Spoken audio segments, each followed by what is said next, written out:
Hi guys, this is James Foley. Today we're going to be covering basic finger picking patterns. We're going to do some fingerstyle today, and this is for everyone who either wants to get into fingerstyle guitar and hasn't yet, or has begun playing with finger picking and wants to progress, wants to make everything that little bit smoother. We're going to do the real basic techniques that will improve your fingerstyle playing, and then show you some patterns and stuff that will help get you on your way. So the first thing we're going to do is look at the actual technique involved in your picking hand. What I'm going to do now is show you my hand raised up, and this is actually worth trying at home before you even start this with your guitar. Just lift your hand up so that it's essentially straight all the way down, and then allow your fingers to fall forward so they're coming down from your hand. Okay, and then what you want to do is just, starting with your thumb, lift them back towards your palm like this, so you get this motion. I'll turn to the side slightly so you can see there. The motion is coming up towards your palm like this, so they're not lifting up like this, they're just coming up underneath your hand. Now this is really important, because then when you apply that on your picking hand, we're just going to go to a close-up now of my right hand. We can see that as we apply that, if I lift my fingers up underneath my hand, I get that motion. I'm going to just try that with my first finger first of all. So, sorry, just to explain, I should go back one there. I've adopted the traditional folk and classical style of having my thumb on the bottom string. My thumb would operate the 3 bass strings. My first finger's on the G, my second finger's on the B, and my third finger's on the E. And for all intents and purposes, that's where they're going to stay for now. So I lift my first finger up, I'm going to hit that G, and I'm just bringing it up towards the palm of my hand. I'm going to try the same with my second finger, and then my third finger. Now you want to do that as many times as you like, just to get used to that motion. Yeah. The idea here is that all the movement is from the knuckle there downwards. My hand itself isn't moving at all. My arm doesn't move. It's just my fingers. So when I do that with all my fingers,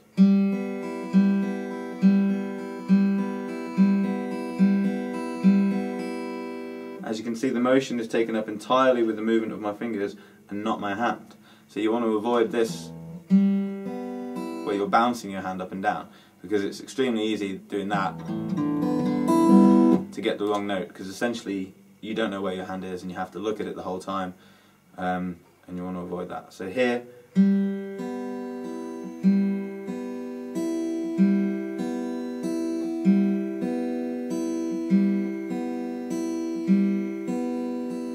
just your fingers moving. You want to do that lots and lots of times with just that pattern of 1, 2, 3, 1, 2, 3, G, B, E, G, B, E. When you're happy with that, introduce your thumb as well, so you do 4. 1, 2, 3, 4. 1, 2,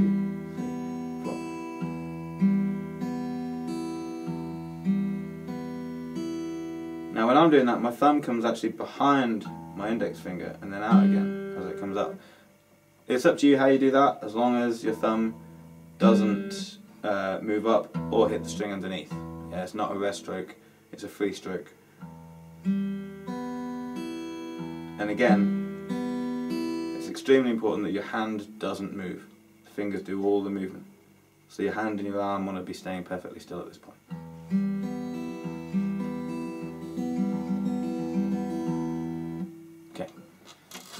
Now, as I mentioned when we were doing the close-up of the picking hand there, one of the fundamental principles of fingerstyle picking is that your fingers do all the work. You don't want to be using your arm or your hand, hardly at all, preferably not at all really.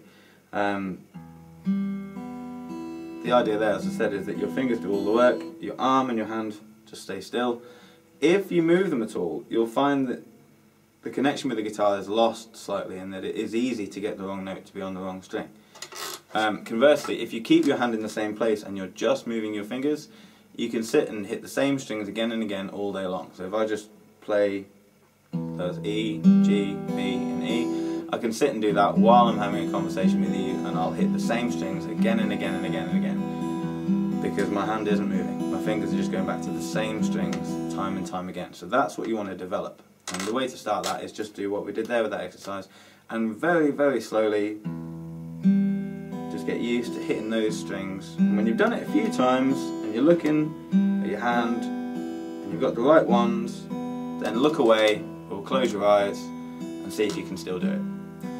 And if you can still do it while you're not looking at your hand, then your hand's in the right position and it's not moving and it's just your fingers doing all the work, and you're getting it.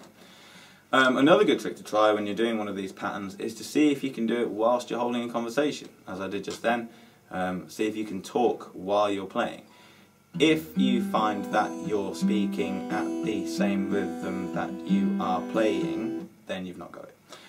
If you find that you can talk normally while you're playing a pattern, and that your speech is, at a regular pace but you're playing in a different rhythm, then you can do it automatically, which means that you'll be able to sing while you're doing this, you'll be able to communicate with other musicians if you're playing in an ensemble, you'll be able to communicate with your audience if you're playing live, all of which is of course really important.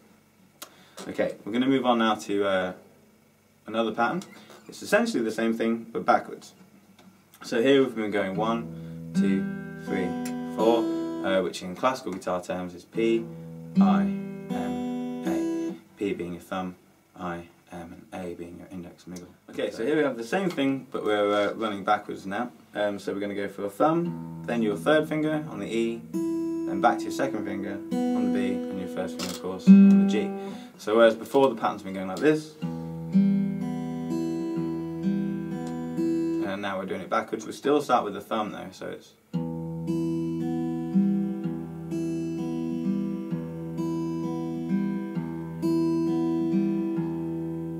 Okay. Once you've practiced that and you can do both smoothly and continuously, then try it with chords. So you try it with G, going forwards, going backwards. You try it with D, remembering of course to change the root note as you go along, going forwards, and then C.